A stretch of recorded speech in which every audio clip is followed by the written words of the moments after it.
estudantes! Tudo bem com vocês? Espero que sim! Sejam bem-vindos a mais uma aula de História. Eu sou a professora Thaís e vou estar com vocês a partir de agora. Hoje, nós vamos bater um papo sobre renascimento cultural, analisar algumas obras renascentistas e identificar as principais mudanças ocorridas nesse período. E aí, você já viu alguma obra de arte famosa de perto? Com certeza, você já deve ter visto alguma imagem por aí. Você já ouviu falar na Mona Lisa? Ou sabe de que pintura eu estou falando? Hoje a gente vai conhecer um pouquinho sobre ela. Mas antes de começar, passarei algumas informações para vocês, estudantes e professores se organizarem. A aula de hoje é para as turmas do 7º ano dos anos finais e irá trabalhar com a habilidade identificar as principais características do humanismo e do renascimento e analisar seus significados. E tem como objetivo identificar as principais mudanças ocorridas na Europa renascentista. Já aproveita que a aula está começando e confirma sua presença no QR Code que está aparecendo aí na sua tela. Lembra que eu falei da Mona Lisa? Muitos de vocês já devem ter visto a imagem dela por aí. Vamos olhar ela agora e observar essa imagem. Nela, vemos a figura de La Gioconda, mais conhecida como Mona Lisa, que é uma obra de arte renascentista, bem famosa do italiano Leonardo da Vinci. A pintura foi iniciada em 1503 e só ficou pronta 3 anos depois. O quadro representa uma mulher com expressão introspectiva, meio tímida, e o seu corpo representa o padrão de beleza da mulher na época de Leonardo. Mas por que essa pintura é uma obra renascentista? Vocês perceberam a profundidade e os detalhes que essa pintura tem? No quadro, a gente vê a figura da Mona Lisa bem na frente. E logo atrás existe o desenho de uma paisagem. Essa é uma característica da pintura renascentista. Chamamos também de linha do horizonte, onde definimos os planos e o local de cada figura. Destacando então o que a gente quer que apareça primeiro, ou se queremos que o desenho tenha profundidade, como na pintura de Da Vinci, que retrata a figura da mulher na frente e a paisagem ao fundo. Uma outra característica que podemos observar nessa imagem é a representação da figura humana, da imagem da mulher, com seus traços e detalhes bem reais, retratando a realidade. Essa característica que a gente acabou de comentar e analisar aí na obra de Da Vinci são elementos essenciais que chamamos de renascimento. Você já ouviu falar em renascimento? O Renascimento foi um movimento artístico e cultural científico que surgiu na Itália do século XV e se expandiu para outras regiões da Europa, trazendo renovação nas áreas da filosofia, da política, economia, na cultura, nas artes e na ciência. O período do Renascimento, ou Renascença, se passou na Europa entre os séculos XIV e o século XVI. Podemos dizer que ele foi um período transitório entre a Idade Média e a Idade Moderna e ficou marcado por importantes mudanças no pensamento sociocultural, refletidos na economia, na política e religião. Mas que mudanças foram essas, professora? Para poder entender, a gente precisa relembrar o contexto vivido durante essa época. O Renascimento se passou na Europa, sobretudo na região da Itália, entre os séculos XIV e XVI. Esse período também é conhecido como a transição entre a Idade Média e a Idade Moderna. Na Idade Média, nós temos uma sociedade que está em constante crescimento, sobretudo nas áreas urbanas. As relações comerciais a todo vapor, contato com diferentes povos e culturas, e o que direcionava as pessoas à época era a religião, Deus. Então, os valores dessa época eram cristãos. Assim, tudo o que acontecia era pela vontade de Deus, e a vida era voltada para isso, pela preocupação com o mundo sobrenatural, sobre a salvação, sobre viver próximo de Deus. Então, temos aí um pensamento religioso. Só que com o passar dos anos, essas explicações já não eram suficientes para algumas pessoas, que se incomodavam com essa única explicação de que a vida era feita somente para Deus.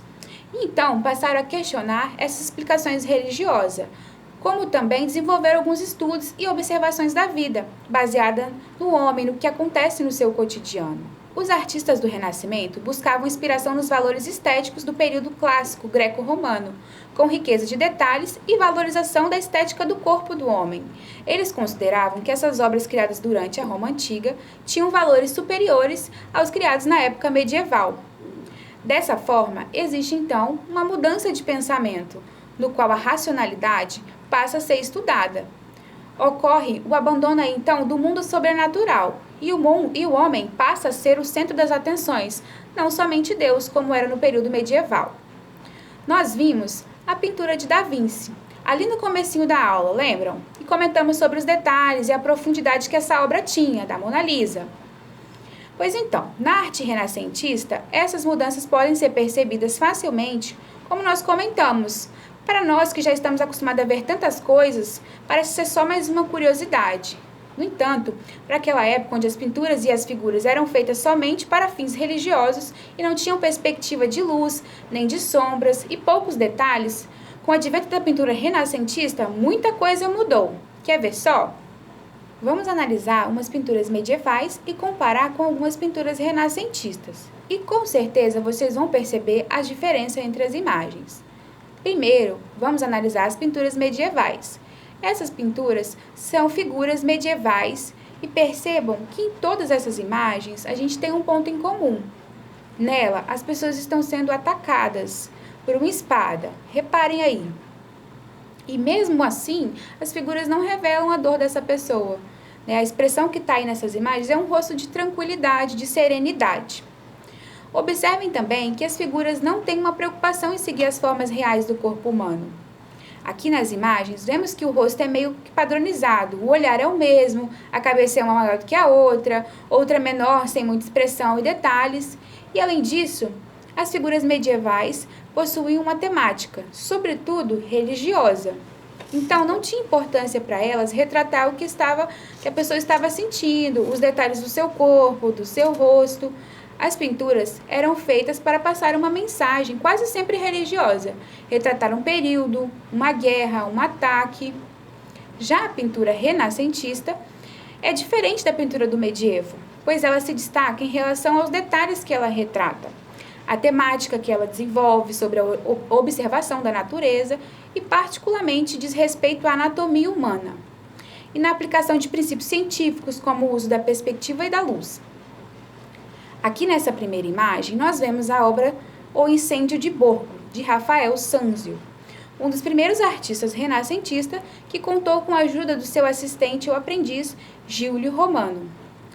A pintura narra um episódio ocorrido durante o papado de Leão IV, por volta do ano de 847, onde aconteceu um incêndio que devastou o bairro romano chamado Borgo, vizinho de São Pedro.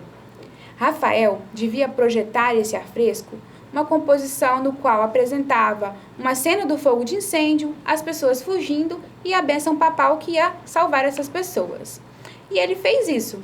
Distribuiu os 3 momentos dramáticos em um acontecimento dispondo em primeiro plano, aqui à esquerda, o início do incêndio das casas romanas e algumas pessoas fugindo.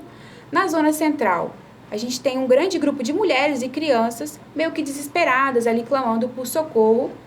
E à direita, na cena ao lado, nós temos a bênção papal e o fim do incêndio, representado pelas pessoas com vasos de barro ali apagando o fogo. Vocês perceberam a quantidade de detalhe dessa imagem? Deu para notar a diferença dos traços e a riqueza de elemento que essa pintura tem, bem diferente da pintura anterior, não é mesmo? Agora, vamos analisar uma outra imagem. Nessa segunda imagem, temos a Criação de Adão, uma obra que foi feita por volta do ano de 1511 pelo famoso artista italiano Michelangelo. Este é um trabalho realizado com a técnica do afresco e integra o conjunto de pinturas feitas no teto da Capela Sistina, residência oficial do Papa na cidade de Estado do Vaticano, produzidas aí no ano de 1508 a 1512, por encomenda do Papa Júlio II. A criação de Adão é a representação de uma passagem bíblica, em que o Criador do mundo, Deus, dá origem à humanidade, simbolizada na figura do primeiro homem, Adão. A composição transmite harmonia ao criar 2 planos, em que o espectador percorre visualmente aí a partir do chão da capela. Adão, segundo o livro bíblico, foi criado à semelhança de Deus. Na pintura, podemos constatar a semelhança e a simetria entre os 2 homens retratados, um sendo Adão e o outro sendo Deus, o Criador. Os corpos de ambos são exibidos deitados de frente, como o homem no ambiente terrestre inicialmente sozinho. Já o ser divino está envolto em um manto e rodeado de anjos. Essa obra foi considerada grandiosa e nós vamos analisar essa pintura de Michelangelo mais detalhada. Mas antes, eu trouxe aqui para vocês a figura da Capela Sistina. Olhem como ela é fantástica, colorida e cheia de obras do Michelangelo. Ele trabalhou por muito tempo sobre andames, às vezes deitado, às vezes em pé, olhando para cima, e levou cerca de 4 anos para terminar essa pintura total aí na Capela Sistina. O teto total da capela possui cerca de 40 metros de comprimento e 14 de largura. Contém 9 cenas do livro de Gênesis, do Antigo Testamento da Bíblia, com mais de 300 figuras. E a criação de Adão, essa obra aí que a gente está comentando, é uma das mais famosas. A gente pode vê-la representada aqui no círculo vermelho. Eu trouxe uma outra imagem para vocês, a título de curiosidade mesmo, para vocês conhecerem como era a Capela Sistina antes da pintura de Michelangelo no teto. As paredes da capela já haviam sido decoradas 20 anos antes de receber aí a pintura do Michelangelo.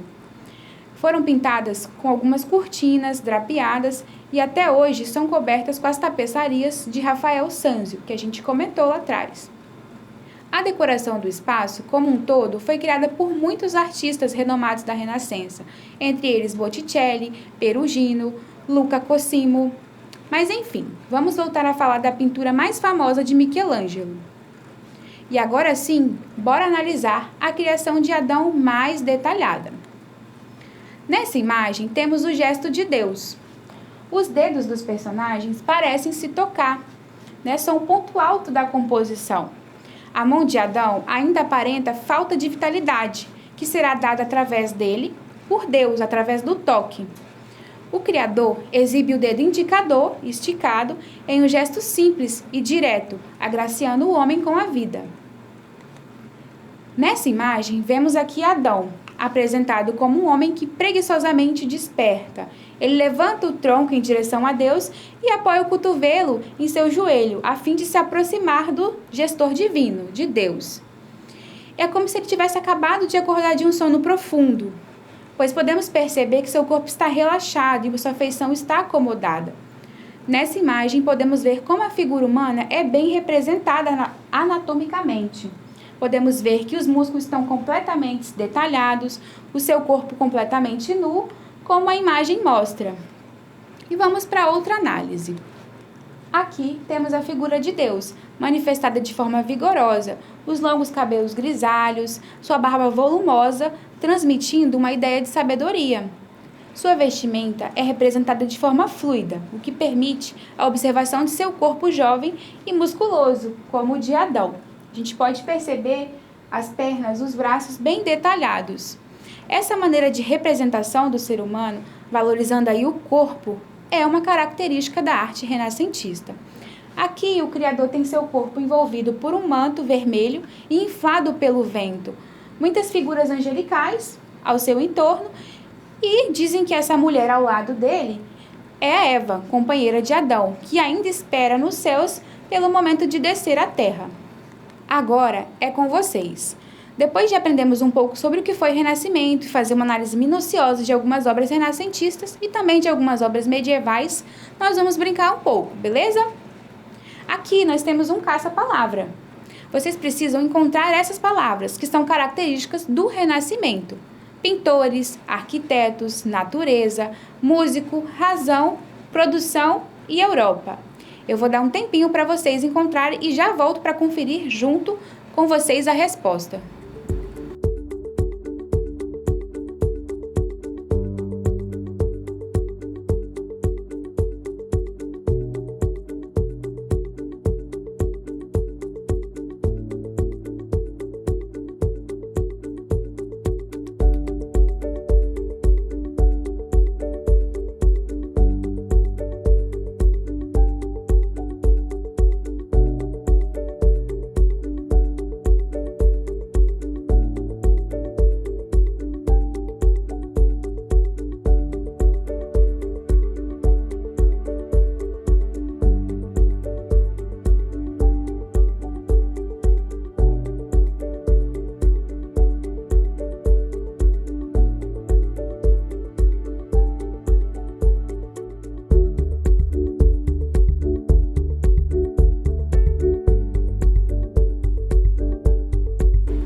E aí, pessoal, encontraram quantas palavras do Renascimento?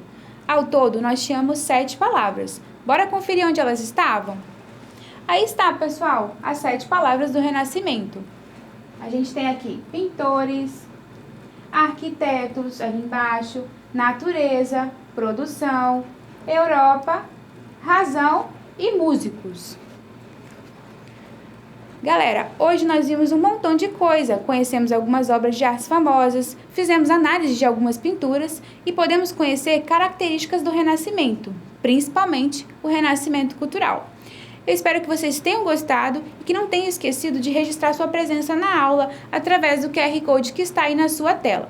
Nos vemos na próxima e lembre-se, mesmo distante, estamos juntos!